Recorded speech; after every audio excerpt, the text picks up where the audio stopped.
and it is not something that is impossible. It is something you have to give yourself to. And that's the significance. You got to work at it. And understand this, that there's nothing that is unnatural about having a very close friend, a friend that will do anything for you, a friend that you will do anything for. But it is also fairly common to have friends that are really only friends in name. They don't have that willingness to go that far for someone else, that willingness to insert themselves so deeply into that relationship. And I've often told young people when they become Christians is don't hesitate to share the gospel with those that you come into contact with as the opportunity affords it. If you do that, you're going to lose some friends. But if you lose those friends, chances are they weren't good friends anyway, or even friends anyway.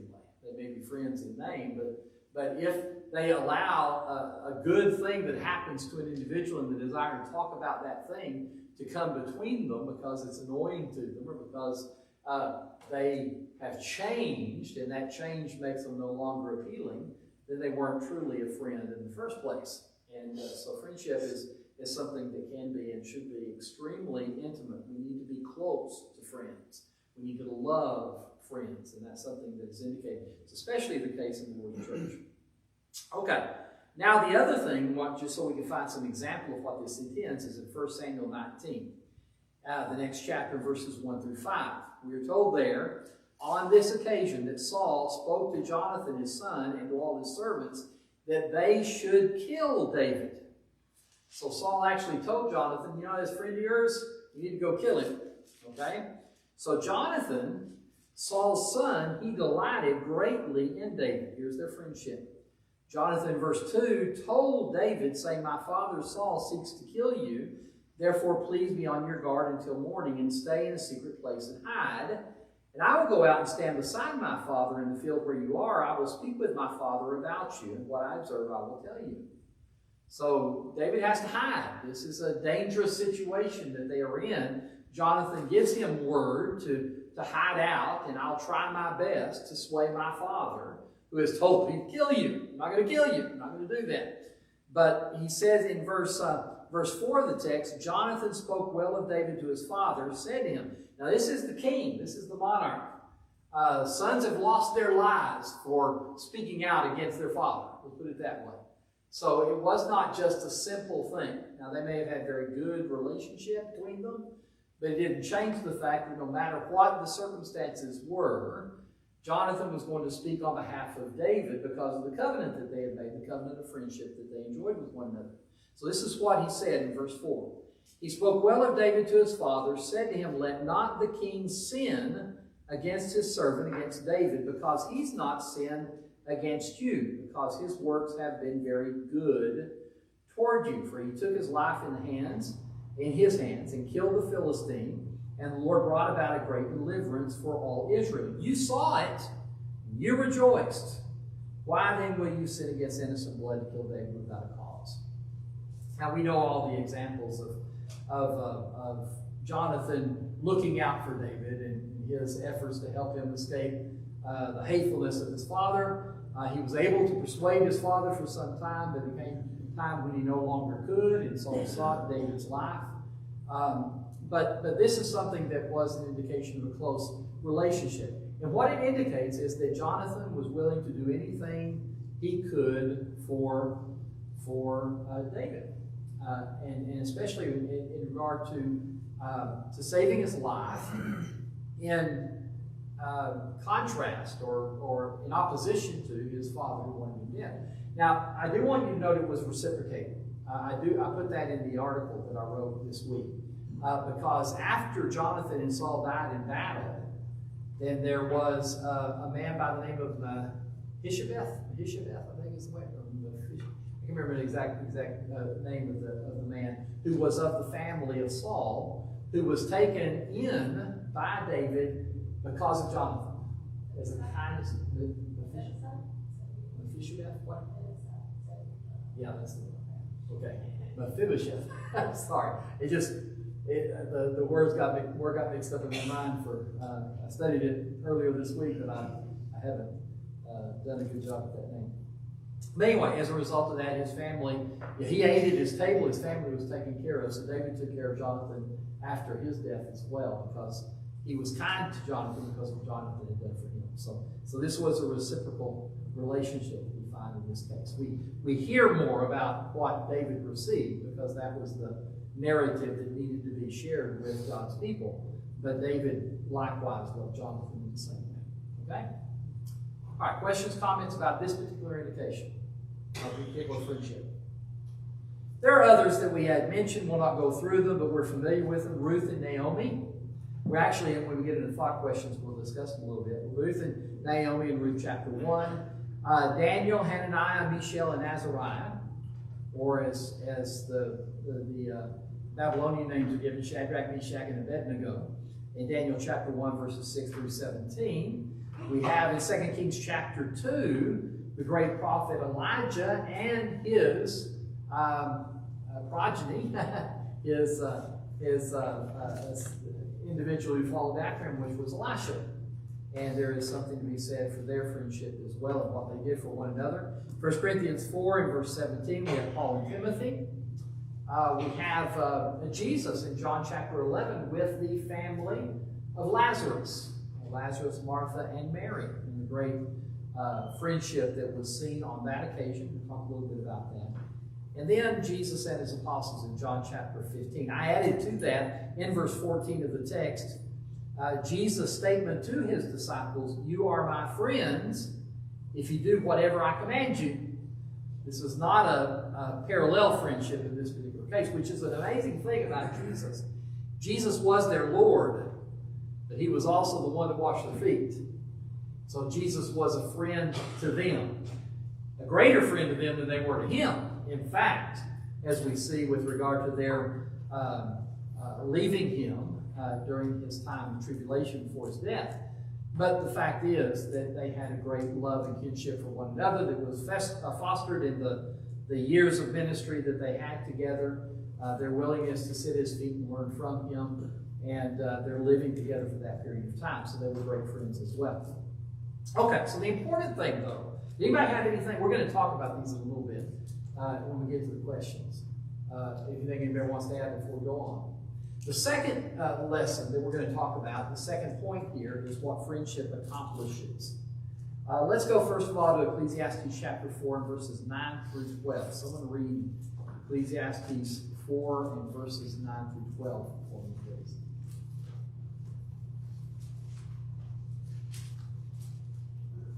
Go ahead, Dennis. Two are better than one, because they have a good reward for their labor. For if they fall, one will lift up his companion. But woe to him who lonely falls, for he has no one to help him up. Again, if two lie down together, they will keep warm. But how can one be warm alone? Though one may be overpowered by another, two can withstand him, and a threefold cord is not quickly broken. All right, so looking at that last phrase, I mean, the entirety of this text emphasizes basically the same point. But a threefold cord is not quickly broken. What is indicated by that? I mean, strength in numbers. Okay, strength in numbers. Good. Yeah, that's that idea. And of course, the illustration is a simple one. And whether it's sticks you're breaking or ropes that you're trying to pull apart, the more you've got, the more strength that there is. And it is an interesting thing to see that. One of the things that is interesting to me is on meme on Facebook or TikTok or whatever, is someone will get a small watermelon and they'll start putting rubber bands on the watermelon. You put a rubber band on the watermelon, it does nothing. But if you keep putting rubber bands, eventually the rubber bands constrict that watermelon to the fact that it will explode. You just have to do enough of it. It's an amazing thing to watch. You put another one on and they kind of step back, and put another one on, they kind of step back, and then the last time they put one on, boom, it just explodes in their face. Because the more you put on, the more strength that there is. And there is some truth to that. And it's something to keep in mind with regard to friendship. God never intended for us to go at this alone. It would be truly a difficult thing for any individual to make it to heaven without the help of his friends who are likewise spiritually minded. Fortunately, God has supplied friends to accomplish that task. The old phrase, "no man is an island," is one we consider as having some truth to it. And so it is a good thing that we have friends to help us on the way, because that strengthens us and helps us. Yes, sir? Okay, look like you're getting ready. I had a thought, but I was smart enough not to say it. Okay. Well, it may not have been the best illustration. When you think about that, sometimes those friends aren't available at the time. Moses was cast out. How many days did he have to go across the wilderness with that? And he didn't find nothing until after he collapsed. That's kind of an interesting thing, that at the beginning of Moses' ministry per se, God was his friend. So God never forsook him. So that's a good point to make as well.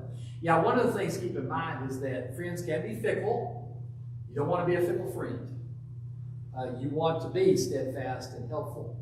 But when we see for Galatians chapter 6, for example, that we need to bear one another's burdens, there is that realization that each one shall bear his own load. And sometimes that is the case, that it becomes difficult, and it becomes more difficult if the friends are not available to you. But that's one of the primary reasons why we want to develop these relationships in our congregation, so that no one among us reaches that point where they feel alone. They know that if they need help, that there are individuals who will help them, and individuals that have that love and concern for them. So that's a good, important thing to remember. There are other things that we'll mention in these passages. 1 Corinthians 15 kind of goes in opposite, so we'll talk about those fickle friends in a little bit about this. 1 Corinthians 15 is evil company or evil companionship corrupts good habits or good morals, depending upon the translation that you read. So you need to pick your friends well, which is another good thing about having a ready repository of friends in a local congregation. Just think about how God has supplied us to where we know that we can pick up the phone at any time and we can ask anyone in this congregation, can you help me? And they'll say, yes, I can, or maybe I can't, but brother so-and-so or sister so-and-so can, or I'll help you get some more help, or whatever the case, the assistance, where no one's going to say, no, it's too much trouble. I'm not going to. We've got examples of that in Scripture, of a man who was asleep and didn't like his neighbor coming to him and asking for something. No, leave me alone. I'm sleeping. But really, Christians aren't that way. I've seen it interesting in my own life when someone's called me. It doesn't happen very often, but it's probably happened a few times in my ministry as a preacher. Someone calls me in the middle of the night saying, hey, I've got a problem. And they always are very apologetic for waking me up at that time, or for taking me out of those things that are needed, but it's not an imposition, because we're family, we're friends, and that's an important thing to consider. I don't know if you got that analogy would be friends or family, which one's more apt in this, but I've heard plenty of cases where somebody just, whatever, you're driving to Tennessee or whatever in the world, and your alternator explodes or something, and you call your dad or something, like, Dad, whatever, and he's like, I'm 3 states away. But he calls somebody, and somebody calls somebody else, and before you know it, there's a congregation just 20 miles down the road, and they wake up somebody that's not even like, hey Stan, I called you and you know me. They don't know this person at all, but they still get up in the middle of the night to come and help this person that's, 1,000 miles from their home, because they recognize that bond, even with people that they've never met. And so you got to recognize that's there, and we don't take advantage of it enough. Like, taking advantage of that and relying on one another strengthens each other. And God talked to Elijah. He's like, you got 7,000 friends you don't even know about. You're here moping in a cave. You got friends all over the place. Good point. So in saying that, while we are emphasizing in our lessons right now the importance of our congregation becoming more friendly toward one another, members, do understand that is something you have no matter where you go on this earth. And this is another thing that I've truly enjoyed, because I've had opportunity to go preach in other congregations and spend a week in someone's home many times, and to preach for a group. And by the end of it, they're giving me hugs and shaking shaking my hand and telling me how much they appreciate it and so on and so forth. And if at any time I need to go back, or I need their help, they're there ready to help me. And as Justin said, even if they don't know me, they're ready to help me because they know someone else who knows me. And that's something that is a precious thing for us to enjoy. And it comes as a part, because I've seen people in the world that have nobody. They have nobody. No one's interested. In fact, it's kind of interesting thing, on Nextdoor Neighbor, which is kind of an app about, kind of like Facebook, except for Zoom. And you'll have every once in a while someone who will make an appeal to anybody out there who could help me. And you generally have individuals who will help. Sometimes what they're asking for is not something that most people want to be interested in or involved in, and so they're kind of without help in the world because they've not developed those relationships. But those relationships are instantaneous for Christians because of our commonality as Christians. We're going to talk about that a little bit as well. So, and you can see people on Nextdoor reaching out just for contact, right? And so, far be it from us, if we ever let something like that happen in our congregation. Y'all spend a lot more time on the internet than I do. I wouldn't know Nextdoor. Well, I'm just giving that as an example. I'm just saying, Yeah. there's so much of that. Nancy knows a lot, but I mean, I say it's all over and stuff with him because to me, it's not tangible. It's not, it's out there in the Ethernet. And there's so much of it that's fraud, and so much of it that's wrong. Going back to Tennessee, if you go to the east, there's lots of churches. We usually go west, and there's not a lot. Not as many of them. Huh? You go to New Mexico, Arizona, and places like that.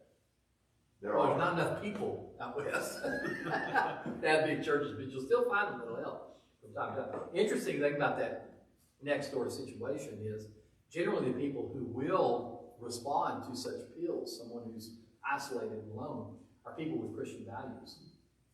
They'll talk about their Christian values and why we're doing this, because we love our fellow man, because we love our Lord. And this thing works, put it that way. But it's especially beneficial for us if we're in that relationship in a local congregation, one that is faithful to the Lord. It's a great thing that we have because God has supplied it to us. Well, and Nextdoor is meant to be local, right? Yeah. Like it's supposed to be your neighborhood, and you can see it physically, even if you're not on the internet. Like at my old house, every time I went up, I'm saying it existed before the internet, right? Like being in my old house, I go out and mow my yard, and this dude from 3 houses down, every single time would come down and talk to me. And I knew it was just because he was lonely, right? He was a widower, and he was like 80, and he's like, there's someone to talk to. He was looking to reach out. That's why James says, visit the fatherless and the widows, because there's this recognized need that so easily can come to help. Good. Let's go through the last four very quickly. John 15. Jesus said, greater love has no one than this, to lay down one's life for his friends. There's another thing that can be done, but understand, we're talking about this level of commitment for one another. Lay down his life for his friends. And of course, that's what Jesus did. He is our ultimate example in that. But again, you know of people who are willing to do this. One thing that comes to my mind when the assassination attempt on Trump that a father did, it was a family thing in that case, but the first thing he did was dive on top of his entire family, his I think he had 2 daughters and a wife, and he died, but he saved their lives. And that willingness for your friend to say, okay, I'm dropping everything, I'm going to try to protect you, I'm going to try to help you, I'm going to try to do what I can for you, is the true friendship that we're talking about that should be present in the local church. 3 things from Proverbs. The one we've already read is iron sharpens iron, so a man sharpens the counsel of our friend, the countenance of his friends. So this idea of pinging off of one another and growing stronger as Christians by such efforts, whether it be study or whether it be example or whatever the case may be, is important. But there are also 2 things in stated in chapter 18:24 and 27:9. First of all, in 18:24, a man who has friends must first himself be friendly. So we'll talk a little bit about that in a moment. But Keep that in mind. You have to first be friendly. In other words, you can't expect to have friends if you're not being a friend. And then the second one, ointment and perfume delight the heart. The sweetness of a man's friend gives delight by hearty counsel. And that word hearty, I thought maybe that means good counsel. But it really means counsel from the soul, is what is intended. So I'm really interested in you. I'm interested in your plight. I really want to help you in any way that I possibly can. And that, even those expressed feelings. Have you ever had someone who, like during a funeral or something, they would love to help, but there's nothing, words can't help, but they're going to be there. They're going to do what they can. I'm sorry if I can't help anymore, but I want you to know I'm here. And that hardiness is in itself something that is coming to us. So those are the things that are mentioned in that. So let's get down to the thought questions. We're trying to do this quicker every time. Get down to some to-dos too. But taking each passage concerning great friends in the Bible, what is the most outstanding characteristic of each friendship? Well, it's about what's the most outstanding characteristic in your mind. This is your own personal mind. There's no good, right or wrong necessarily.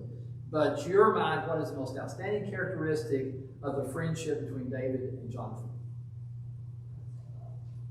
Okay, so there is a couple of times expressed love, the closeness, the souls were knit together. Loyalty, that's a good one. Okay. Putting the other first. Do what? Putting the other before yourself. I put faithfulness. Jonathan, no matter what, he was faithful to David, and David was to Jonathan. Okay, anybody else? Yeah, a lot of these things are going to have pretty close to the same answers, but there are different characteristics that we can talk about. That had to be.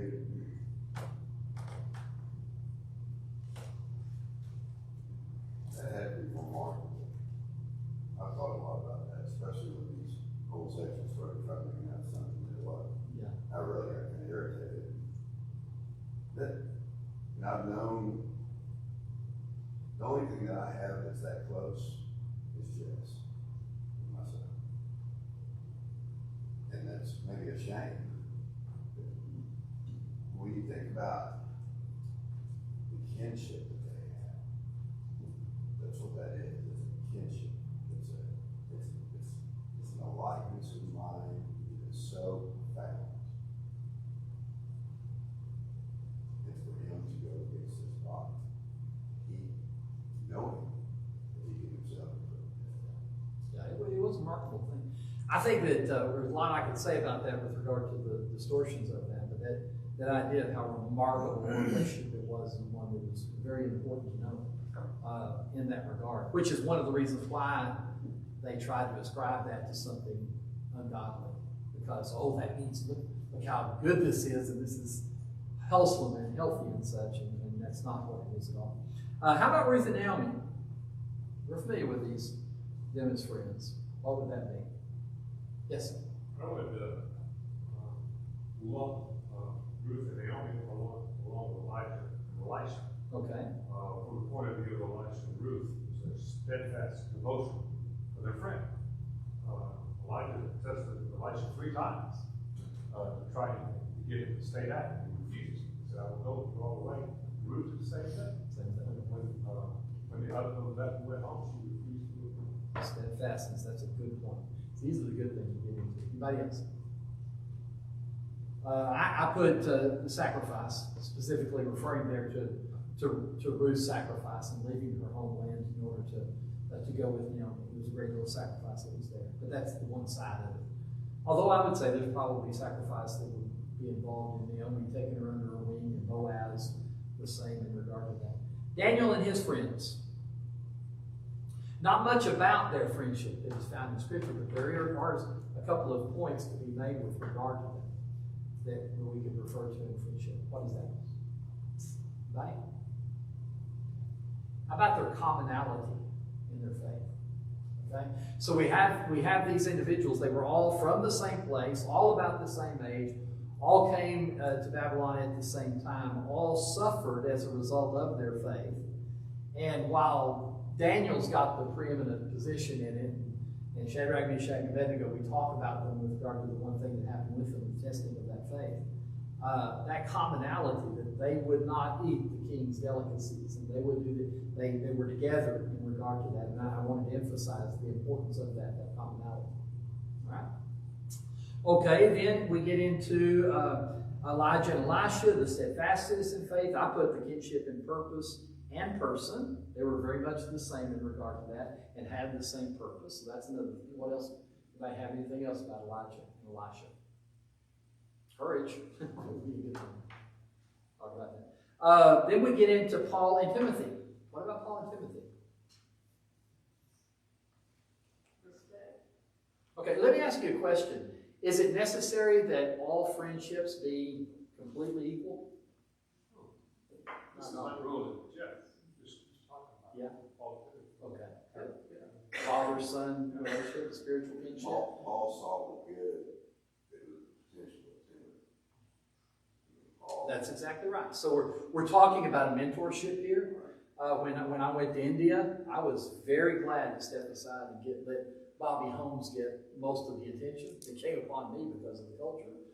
He was too important to be talked to, so they talked to me instead of him because he was Papa. He was the big gun. As soon as we went back home, they ignored me and they sent emails to him constantly.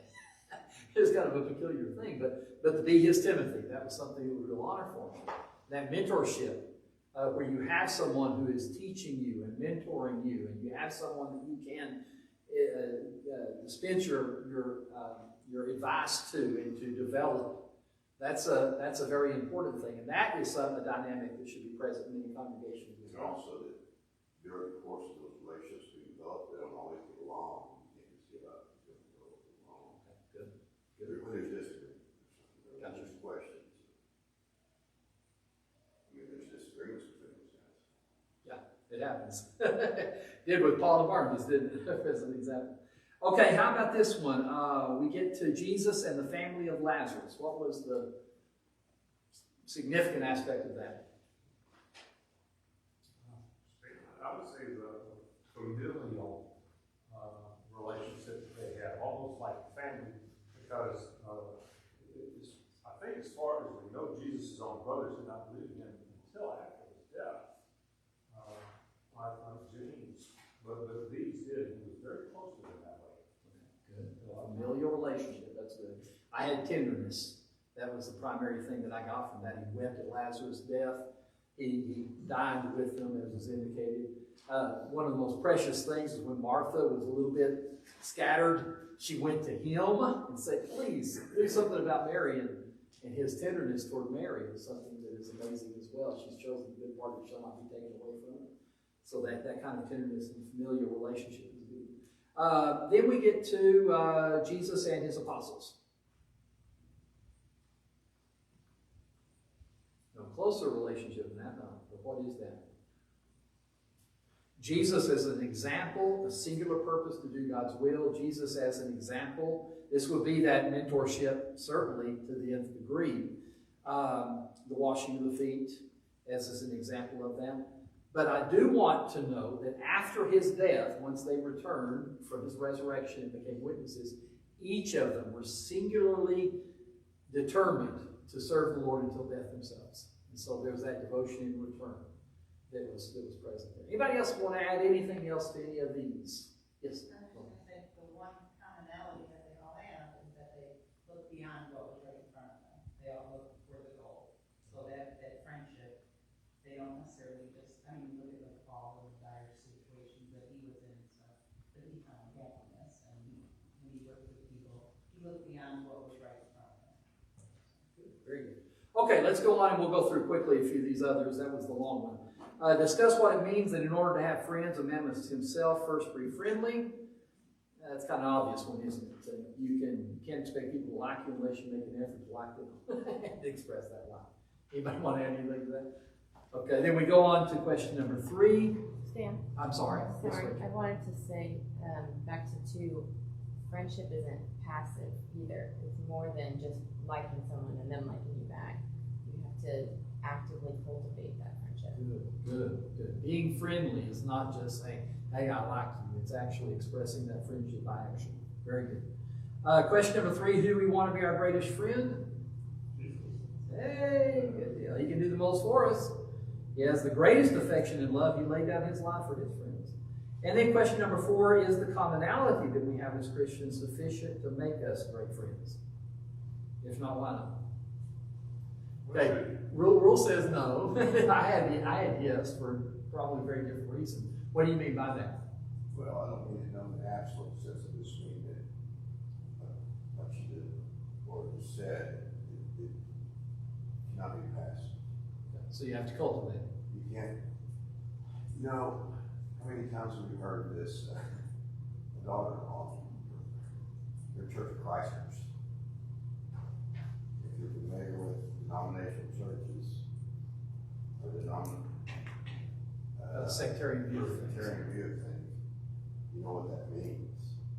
And that's kind of what they are. It's disappointing. Jess is working on it. It's how she grew up.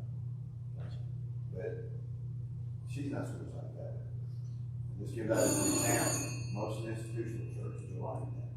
We have to guard against that. The cultivation is an important thing.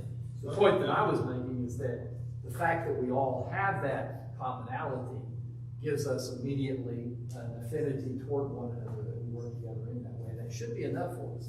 In other words, you say, well, I don't like him because he's a Christian. You've got to like him. You've got to love him. Your neighbor is your friend. That's something we have to keep in mind as well. You went further than I can go. I don't know that I gotta like him. That's part of the thing, like in the last thing you said, who's our greatest friend? And it was like, all right, what do you mean by greatest? Do you mean largest, most powerful, something like that, right? You stated just a second ago that he can do the most for us, but that's not really how we base our friendships. I'm not gonna be your friend, you can't do anything for me. You know, that's not how that works. So if we're saying the greatest or the best or the closest, sometimes it's hard to feel close to Jesus because you can't sit down and just have a conversation, right? But also it's hard to feel closeness with folks that you don't have a lot of things outside of the Bible in common with, right? Like, I mean, I'll listen to you, I'll talk about fantasy football, but it's like, all right, whatever, how feel like doing? You're trying to do that, right? And so I know, it's very appreciated. But you're gonna have a closeness with each other that I'm never gonna have. It's not, because we don't have that much in common. And so I would say, you know, we have to love each other. We don't necessarily have to like each other. Now I might say you can't dislike each other, but there's a difference between not liking and disliking. And so on 2, I put that empathy and consideration is the answer there. That we need to have that empathy and consideration. And again, it's kind of back to what I said before. I'm not sure if the line drawn is friendship or family, but you have to have that consideration. And I ended up putting on my to-do, be all things to all people. Because when I invite, say, group 4 into my home, right, there's some of the people in group 4 that I just naturally bond with more than others. And you have to put conscious thought towards it. I'm not a friend to you the same way I'm a friend to Yvonne, the same way I'm a friend to Audrey, the same way I'm a friend to Dennis, to Bryce. And you need to be considerate of that. And empathy is one of the things I've struggled with forever. And that consideration is how I try and deal with our empathy, so that I can be for each person what they need me to be for them. Have you ever had someone like what he's talking about that you don't have a lot of time with, or maybe have a little bit twins towards them, and they towards you? And you may not have a lot. This has happened to me. And you may not have a lot of time, and then become one of your best friends. It can happen. And again, understand this, we're talking spiritually here. Right. And so these are analogies in a sense. We're friends, certainly we become physical friends, but we're friends in Christ. That's what I'm talking about. And that has to be there. And family and friends are not one or the other type of thing. It's a different way of expressing some of the similar purposes. But what I did want to emphasize in this is the warmth of friendship. And so there is a platonic, you have the different kinds of love, there's agape love, and you also have a phileo love, brotherly love. It's an affection towards your brethren that needs to be cultivated. And that should be done for all, even though it's very true that we have affinities with others more than some. And we're not talking about everybody has to be the same with regard to intimacy and such, but that has to be developed as best we can in those relationships. Because not seeking to develop those things, chances are, again, if you're not seeking to do so and being all things to all men, is that there's a chance that you're not going to get stronger as a congregation because there's not that coalescing that takes place. So again, you've got your own way of putting it. Language and all is very similar, though, and we're all pulling in the same direction in that regard, and friendship is a way to put that very well. Okay, so then the to-dos, just a minute. Still don't get to it. Just do it. Talk with your friends about Christ so you can find out what your true friends are. Okay, and maybe save a few of your friends. Focus your attention on your brethren. Develop relationships with them, like hospitality or the accepting of hospitality. Even simple things like game playing. We had game playing over at Justin's and had a blast with scribbles. And we laughed till we cried as a result of that. And that was good for our relationship. Eating together, going to a ball game or a movie together, staying after services to strike up a conversation. All of these things can be used to help develop those relationships. You need to do that. Offer help in accord with your abilities. Work on cars, plumbing, baking and cooking, cleaning, medical help, keeping kids. That's part of being friendly in regard to that. Writing cards, etc., etc. Some of y'all may have some other suggestions.